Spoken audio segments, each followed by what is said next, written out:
So hello guys, welcome back to my channel. দেখতেই পাচ্ছ নতুন একটা ব্লগ। দেখতে গেলে পুরো ব্লগটা দেখো কোথায় যাচ্ছি। ট্রেন বুগিটা ভালো পেয়েছি, সিটও ভালো পেয়েছি। সাইড আপার 4:05 সরাইঘাট এক্সপ্রেসে চললাম আমি আসাম বা গুয়াহাটি। ট্রেনটা খুব ভালো, ট্রেন ভালো হলে না মনটা ভালো হয়ে যায়। তো এই হচ্ছে আমাদের ট্রেন, একবার দেখাই। একদম ঝা পরিষ্কার ট্রেন, বাথরুম একদম পরিষ্কার একদম। জাস্ট এবার ট্রেনে বসবো, একদম লাস্ট স্টপেজ হচ্ছে গুয়াহাটি। ওখানে মোটামুটি 4-5 দিন ঘুরি, শীত পড়েছে তো দেখা হচ্ছে ট্রেন ছাড়লে কথা হচ্ছে।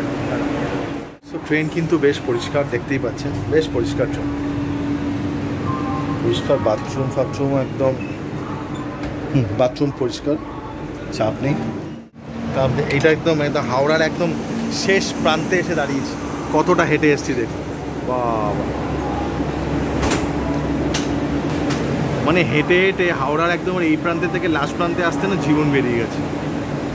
এবার ট্রেন ছাড়বে, দেরি আছে 5-7 মিনিট এখন লেট বেজে গেছে। ট্রেন এবার ছাড়বে, ইটস নিয়ার 4:05। ট্রেন এগোচ্ছে। টাটা, বাই বাই কলকাতা, দেখা হচ্ছে এক হপ্তাহ পর।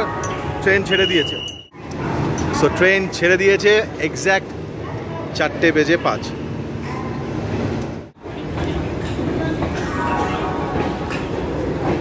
সো অ্যাডিয়স সবাই, টাটা, হাওড়া টাটা। দেখা হচ্ছে 5-6 দিন পর। চললাম আমি একটু আসামের দিকে ঘুরে আসি, অনেকদিন যাওয়া হয়নি। তো দেখতেই পাচ্ছ আমাদের সাথে তাল দিয়ে লোকাল ট্রেন ঢুকছে, আর আরেকখানা মেল আবার হাওড়া স্টেশনের দিকে যাচ্ছে। স্টেশন মানে ইঞ্জিন আর কি। তো আমার ট্রেনে উঠলেই না খুব এক্সাইটেড হয়ে পড়ি আমি, প্রচণ্ড। সো ট্রেন ছেড়ে দিয়েছে, সবার সাথে দেখা হচ্ছে গুয়াহাটিতে। ভালো ট্রেন। এবার জার্নিটা কি হচ্ছে আপনারাও দেখতে পাচ্ছেন। তো tata, bye bye Kolkata. So guys দেখুন, আমি তো দাঁড়িয়ে আছি, আর ওই ট্র্যাক থেকে আমাদের লোকাল ট্রেনটাও বেশ প্যারালালি আস্তে আস্তে যাচ্ছে।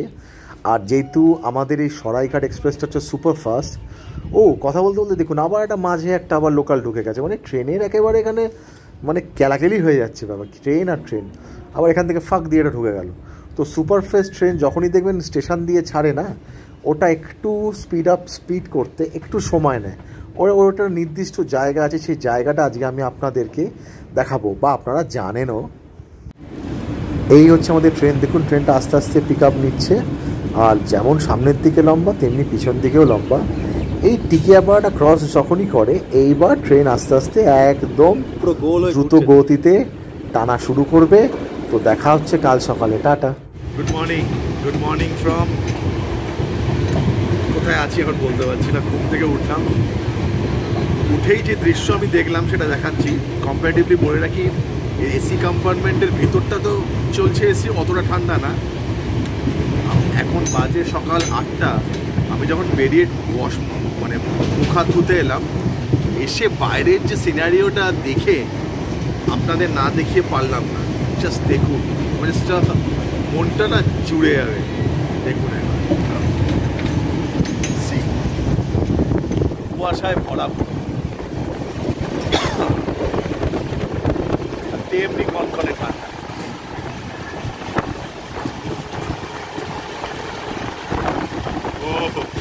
কিছু দেখা যাচ্ছে না, যত উপর দিকে উঠছি ঠান্ডা তেমনি কনকনে, আর পুরো একদম কুয়াশায় ভরা।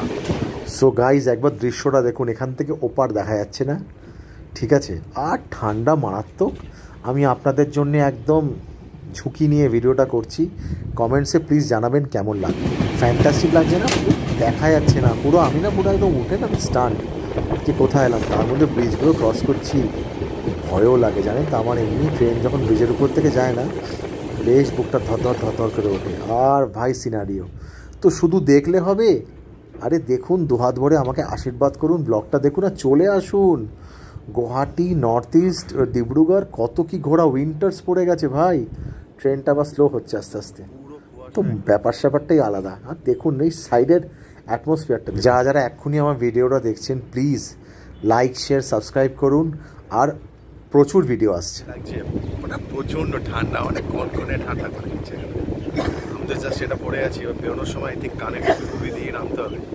আর জাস্ট ফ্যান্টাস্টিক। কারণ গুয়াহাটি আমি অনেক বছর সেই ছোটোবেলায় এসেছিলাম মা বাবার সাথে, তারপরে এখন আমাকে না দেখে আগে সিনারিটা আবার সূর্য উঠছে।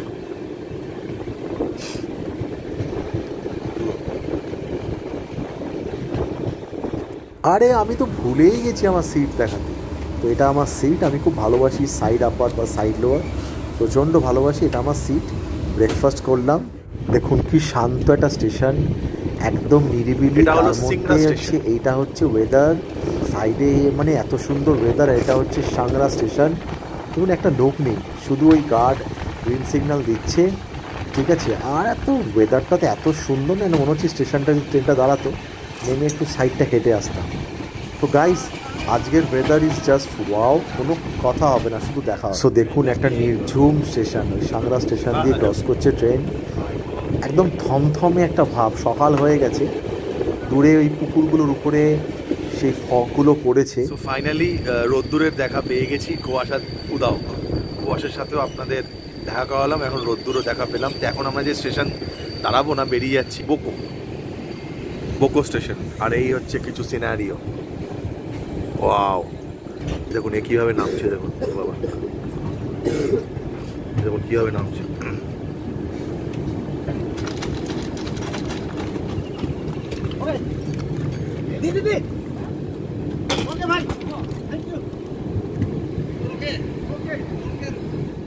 ওই যে পাহাড়ের দেখা পেয়েছি, রোদ্দুরের দেখা পেলাম, তারপর ওই যে পাহাড়। আর এই দেখুন লাইন দিয়ে ট্র্যাকের মধ্যে সব ফিউয়েলের এই লম্বা একটা ট্রেনের পাট্রিতে দাঁড়িয়ে আছে।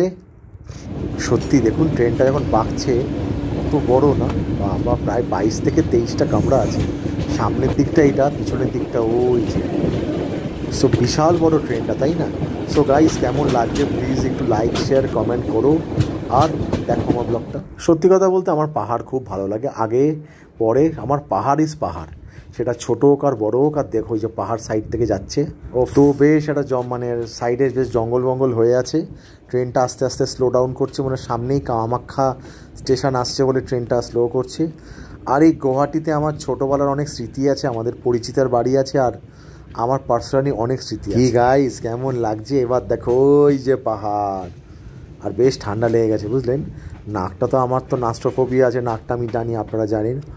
তার মধ্যে এই যে রোদ্দুরটা পড়ছে না, ও ফাইন। ছোটোবেলায় আমি মা বাবার সাথে এখানে এসেছিলাম, তখন হয়তো ক্লাস 1 বা 2 পড়ি। আবছা মনে আছে বা কিছু মনেও নেই, যেহেতু আমাদের এখানে ফ্যামিলির একটা বাড়িও আছে, আমার দিদির বাড়ি ছিলেন বা আছেও। তো তা এত বছর পর, প্রায় 30-35 বছর পর এই জায়গাটা আসা আমার কাছে একটা বিশাল। সো মর্নিং, এখন বাজে প্রায় 9:30। আমি এখন দাঁড়িয়ে আছি কামাখ্যা স্টেশন। কামাখ্যা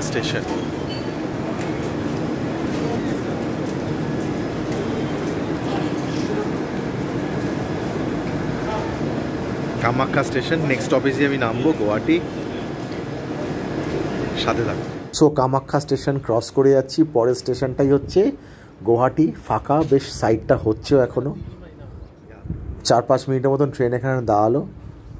আর সবাই আমরা জানি যে কামাখ্যা মানে হচ্ছে এটা সতীর পীঠ, যেখানে মায়ের একটা অঙ্গ পড়েছিল, খুব জাগ্রত।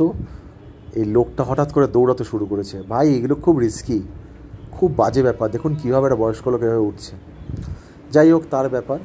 সো এই দেখুন কামাখ্যা ক্রস করছি, আর দূরে পাহাড়গুলো দেখা যাচ্ছে, ফ্যান্টাস্টিক লাগছে। ওই টাটা কামাখ্যা। আমি নিশ্চয়ই আমি এসছি এখন, মায়ের তো দর্শন আমি করব, সেটা হয়তো নেক্সট শনিবার আমি করব। বাই বাই, রক্ষা করো মা, সবার মঙ্গল করো। টাটা মা, খুব তাড়াতাড়ি তোমার সাথে মন্দিরে দেখা হচ্ছে।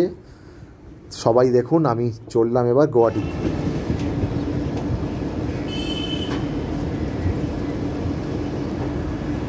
আমি এইটুখানি জানি, এই সিনারি আর ভিডিও দেখে আমার কেউ না কেউ নিশ্চয়ই গুয়াহাটি ঘুরতে আসছে। সত্যি অনেকটা না মোটিভেশন পেয়ে গেলাম এই পাহাড়গুলোকে দেখে, ফ্যান্টাস্টিক। আমি ভিতর থেকে আমি আরও 200% এনার্জেটিক ফিল করছি। ও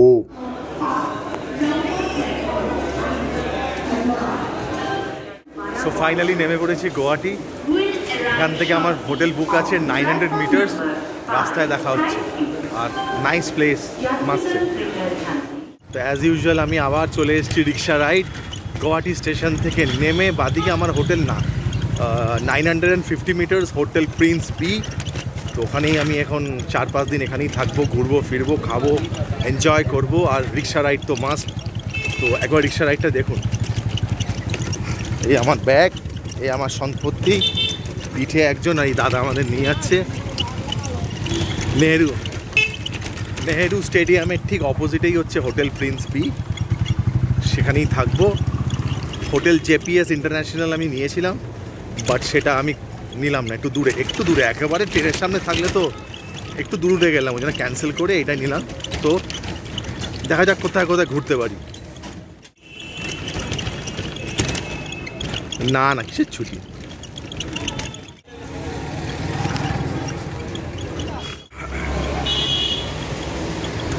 তো স্টেশন থেকে 950 মিটার, মানে 1 কিলোমিটার থেকে একটু কম, চলে এলাম সিটির মধ্যে একদম। প্রিন্স বি নেহেরু স্টেডিয়ামের অপোজিটে। আচ্ছা, তাহলে অপোজিটে দাঁড়ান, হোটেল আগে খুঁজে নি কোথায় আছে, কোথায় বুক করেছি, তারপর আসছি।